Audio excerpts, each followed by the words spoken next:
Los océanos y mares de la Tierra son grandes disoluciones. Y las células vivas vistas al microscopio son pequeñas bolsas de estas disoluciones. Muchos de los procesos de la vida tienen lugar en estas mezclas homogéneas que llamamos disoluciones. En organismos simples, en las células y tejidos de los organismos complejos, las disoluciones hacen que sean posibles las interacciones químicas que proporcionan alimento, arrastran los productos de desecho del metabolismo y transmiten los impulsos nerviosos. Las disoluciones son indispensables para cocinar, probar y comer. Y en el laboratorio y la industria, las disoluciones no solo facilitan la medida y la dispensación de productos químicos, sino que aceleran las reacciones químicas y de hecho posibilitan el que tengan lugar algunas reacciones que de otra forma no se producirían. ¿Por qué? La respuesta reside en la comprensión de lo que son las disoluciones y quizá también de lo que no son. Una cucharada de arcilla, un poco de agitación y tendremos lo que parece ser una mezcla homogénea. La mezcla de arcilla y agua es una suspensión. En una suspensión, las partículas que la forman son lo suficientemente grandes como para que se puedan ver a simple vista, incluso para que se puedan filtrar fácilmente. Pero con el tiempo, las partículas de arcilla se sedimentarán. Las sustancias que forman una disolución nunca se sedimentan. La mezcla es siempre homogénea. Esta vez añadiremos un poco de gelatina en polvo. Ahora no podemos ver ninguna partícula, solamente un cambio general de color. De nuevo la mezcla parece homogénea. Si dejáramos pasar el mismo tiempo que dejamos con la mezcla de arcilla, no se sedimentaría nada.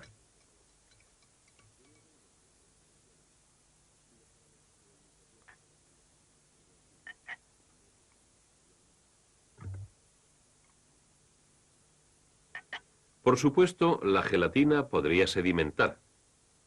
Pero observemos cuál es el efecto cuando hacemos pasar una luz a través de la gelatina. Podemos ver la luz como un haz, puesto que las partículas de gelatina son lo suficientemente grandes como para reflejar y dispersar alguna de las ondas de luz, incluso aunque las partículas no sean lo suficientemente grandes para que las podamos ver. Esas partículas de gelatina son la causa del efecto Tyndall, pero esto nunca ocurre en una solución. En una solución no se dispersa un haz de luz. La mezcla de gelatina y agua es un coloide. Pero si cogemos de nuevo un vaso de agua y esta vez ponemos una cucharada de sal común y la mezclamos, obtendremos una mezcla homogénea de sustancias de tamaño molecular o inferior. Esta es una disolución de un sólido en un líquido.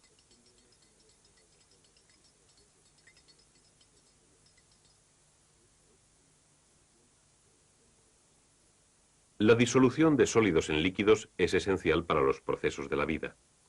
La sangre, un 90% de agua, transporta materiales a todo lo largo del cuerpo.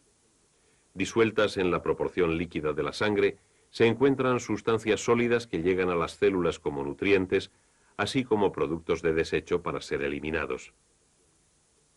Las disoluciones de sólidos en líquidos son las más comunes. Pero las disoluciones no se limitan solamente a este tipo de mezcla. Algunas disoluciones son mezclas homogéneas de gases en líquidos. El dióxido de carbono disuelto en agua proporciona a los refrescos su efervescencia. El oxígeno disuelto en agua es esencial para las plantas y animales que viven en el agua. Y organismos como el nuestro, que viven fuera del agua, dependen del oxígeno disuelto en otros gases. Esta mezcla que llamamos aire es una disolución de gases en gases. Las aleaciones comienzan su existencia como disoluciones de líquidos en líquidos. El acero, por ejemplo, se forma a partir de una disolución de varios metales fundidos, como el manganeso, vanadio y tungsteno en hierro. Pero cuando la mayoría de las disoluciones de metales pasan desde su fase líquida a su fase sólida, en otras palabras, cuando se solidifican, pierden su homogeneidad. La mayoría de las aleaciones, como el acero, son mezclas heterogéneas. Las disoluciones, cuando se forman, dan sabor a nuestra sopa, y continúan nuestro proceso de vida. Pero ¿qué ocurre exactamente cuando se forma una disolución? Para verlo, volvamos a la más simple y probablemente más clara ilustración, la disolución de una cucharada de sal común en agua. La sal, cloruro sódico, es una disolución iónica cristalina. Cada cristal está compuesto de una disposición regular de átomos cargados, iones de sodio y cloro. La atracción entre los iones positivos y negativos los mantienen unidos mediante enlaces iónicos y origina cristales del sólido iónico, cloruro de sodio. El agua es una sustancia molecular no iónica. Dos átomos de hidrógeno, mediante un enlace covalente con uno de oxígeno, forman la molécula de agua. Los enlaces tienen una gran fuerza. La molécula es electrostáticamente neutra, pero extremadamente polar. A causa de una distribución desigual de los electrones en las moléculas, el oxígeno tiene una carga parcial negativa y el hidrógeno una carga parcial positiva. El líquido, agua, se compone de un gran número de moléculas polares unidas mediante fuerzas electrostáticas de atracción entre los polos positivos y los negativos. Estas conexiones se rompen y se reforman fácilmente, proporcionando a las moléculas de agua gran movilidad en la fase líquida. Así tenemos dos sustancias con partes cargadas, agua compuesta de moléculas polares y sal compuesta de iones cargados. Y las mezclamos. Todo lo que podemos ver es la aparente desaparición de los cristales de sal. Cuando la sal se introduce en el agua, los iones negativos del cloro atraen a la parte positiva de las moléculas de agua, superando la fuerte atracción de los iones sodio de carga opuesta y arrastrando al ion negativo del cloro fuera del cristal.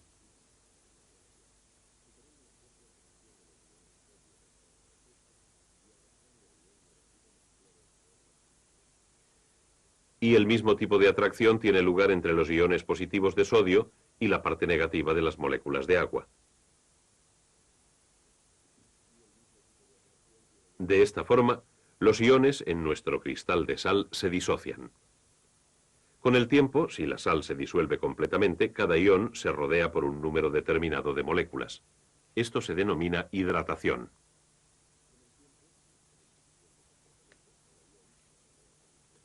Ahora, a medida que los iones son arrancados de los cristales de sal por las moléculas de agua, no permanecerán concentrados en una parte del agua, puesto que las moléculas de un líquido están siempre en movimiento.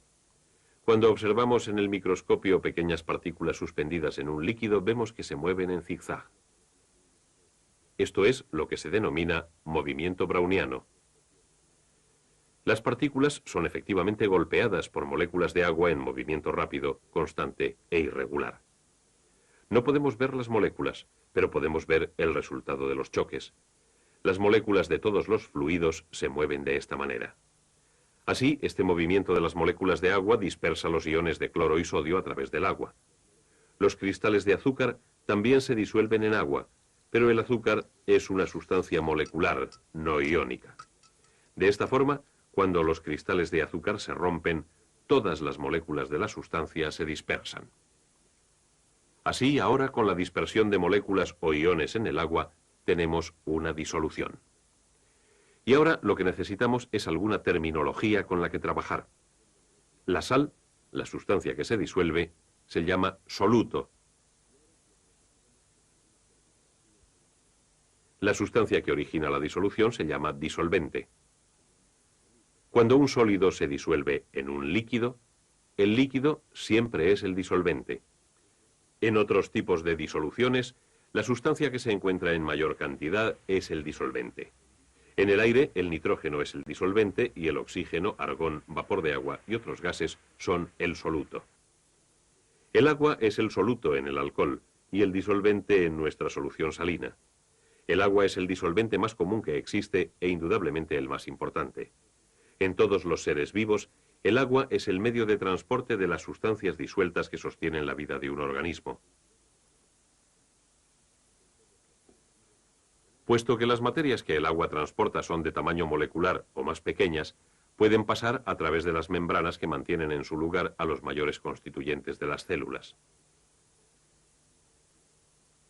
Importantes elementos nutritivos como la glucosa y los aminoácidos se transportan a través de organismos vivos en su forma molecular, entran en las células y allí reaccionan lentamente con el oxígeno y otras sustancias.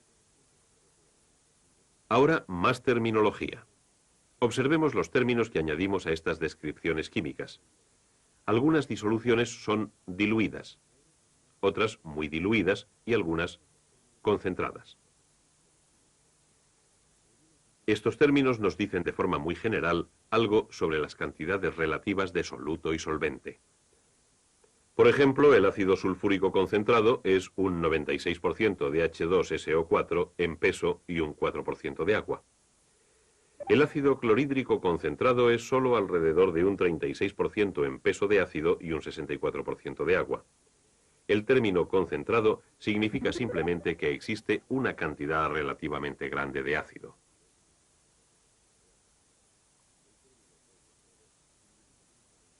Diluido significa generalmente que existe menos cantidad de soluto que en una disolución concentrada. Una disolución muy diluida es casi disolvente puro, con solamente una cantidad muy pequeña de soluto. Una forma de hablar sobre la concentración de una disolución de una manera más precisa es utilizando el concepto de molaridad. Por definición, un mol de cualquier sustancia contiene el mismo número de unidades de dicha sustancia, 6,02 por 10 elevado a 23. En un mol de carbono, el número de átomos es 6,02 por 10 elevado a 23. En un mol de dióxido de carbono, el número de moléculas es 6,02 por 10 elevado a 23. Un mol de cloruro sódico contiene 6,02 por 10 elevado a 23 iones de sodio y el mismo número de iones de cloro. La concentración molar puede utilizarse como una base para la comparación de disoluciones. La concentración molar de una disolución es los moles de soluto por litro de disolución. Cuanto mayor es la molaridad, más concentrada es la disolución y más partículas hay por unidad de volumen. Cuanto más reactivas son las partículas de soluto, más reacciones individuales pueden ocurrir. Son estas partículas de soluto las que también afectan las propiedades del disolvente. Por ejemplo, el agua se congela a 0 grados centígrados. A medida que las moléculas de agua pierden energía, se ordenan en una estructura cristalina, hielo. Pero las partículas que forman una disolución interfieren con este proceso de cristalización. El efecto es que la disolución se congela a temperatura inferior a la que lo hace el disolvente. Un soluto sólido como la sal tiene el efecto opuesto en el punto de ebullición de un disolvente.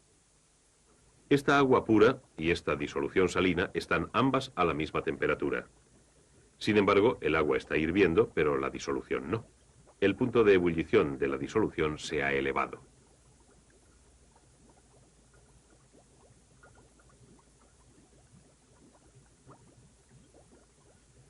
La disolución tendrá que absorber más energía antes de hervir. Así, observamos que la adición de un soluto a un disolvente cambia las propiedades de este. ¿Se puede añadir soluto de forma indefinida? Hasta ahora, toda la sal que hemos añadido al agua en el vaso se ha disuelto. Pero a medida que la sal se disuelve, algunos iones de sodio y cloro salen de la misma, recristalizándose. Puesto que la proporción de los iones que se disuelven es mayor que la proporción de los que se recristalizan, sigue aumentando la concentración de la disolución salina. Pero gradualmente, a medida que la concentración aumenta, la proporción a la que las partículas de soluto se disuelven se iguala a la proporción en que estas partículas se depositan. Se alcanza un estado de equilibrio y se dice que la disolución está saturada. Ahora, la saturación es la condición de nuestra disolución salina. No admitirá más sal en esta cantidad de solvente si permanece igual la temperatura de la disolución. Pero si aumentamos la temperatura del cloruro sódico en agua, se puede disolver más soluto. Esto no sucede con todas las disoluciones. En algunos casos ocurre lo contrario. Pero ahora nuestra disolución salina está de nuevo insaturada y se disuelven más partículas de las que se depositan. Podemos disolver más sal en nuestra disolución hasta que se alcanza de nuevo el equilibrio y la disolución se satura. Si añadimos disolvente tendría el mismo efecto. A mayor cantidad de agua, mayor cantidad de sal podemos disolver hasta que alcanza la saturación. Pero bajo ciertas circunstancias es posible ir más allá de la saturación. Esta es la condición de esta disolución de tiosulfato de sodio. Está sobresaturada. Hay más partículas de soluto en la disolución de lo que ésta puede soportar sin perder la estabilidad. Pero las partículas no son capaces de formar la estructura cristalina que tienen en estado sólido.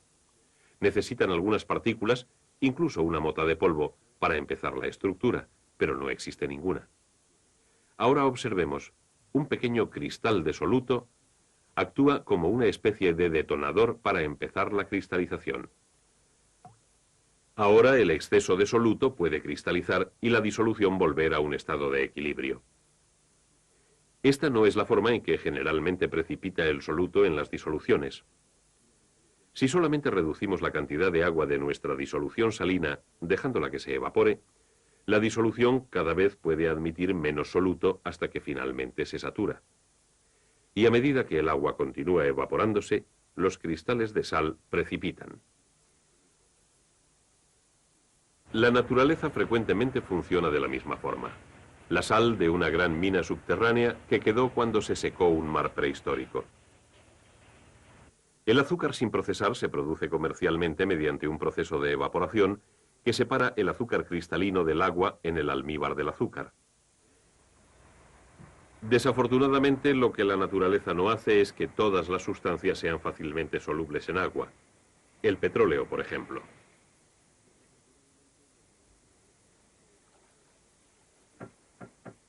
El petróleo apenas si se disuelve en agua.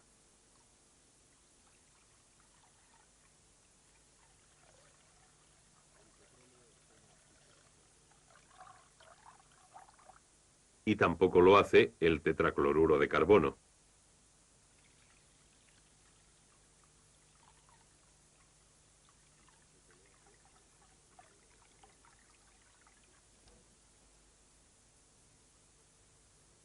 Y sin embargo, el petróleo se disuelve fácilmente en el tetracloruro.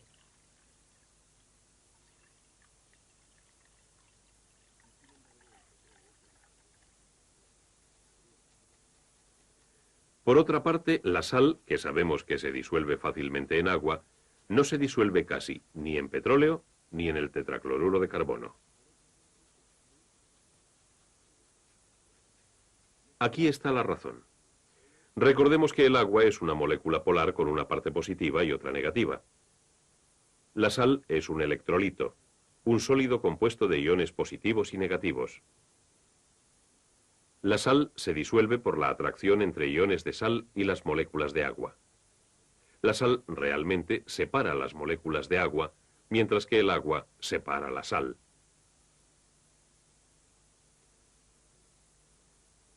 Aunque el petróleo es una sustancia molecular como el agua, no es polar.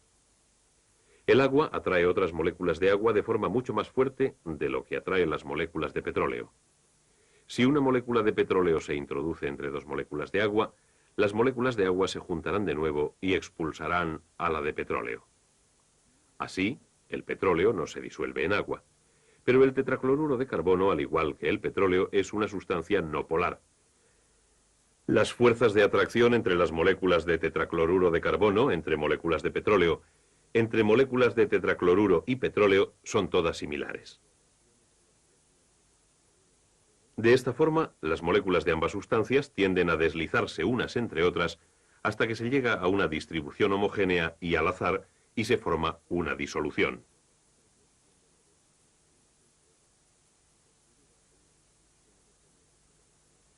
En general, los disolventes tienden a disolver solutos con características semejantes. Así, los solutos no polares se disuelven en disolventes no polares. Los solutos polares e iónicos se disuelven en disolventes polares. Y generalmente esta combinación es la que tiene más importancia para nosotros, especialmente cuando implica a solutos iónicos, porque los iones pueden transportar cargas eléctricas a través de una disolución. El proceso de la vida depende del flujo de estas cargas eléctricas a través de todas las partes de nuestro cuerpo por el gran medio de transporte que es el agua. Desde las mezclas que bañan y alimentan a nuestras células más pequeñas, hasta la mezcla homogénea que es el mar, que cubre las 3/4 partes de nuestro mundo, las disoluciones son una parte íntima de la vida y son fundamentales para la vida de nuestro planeta.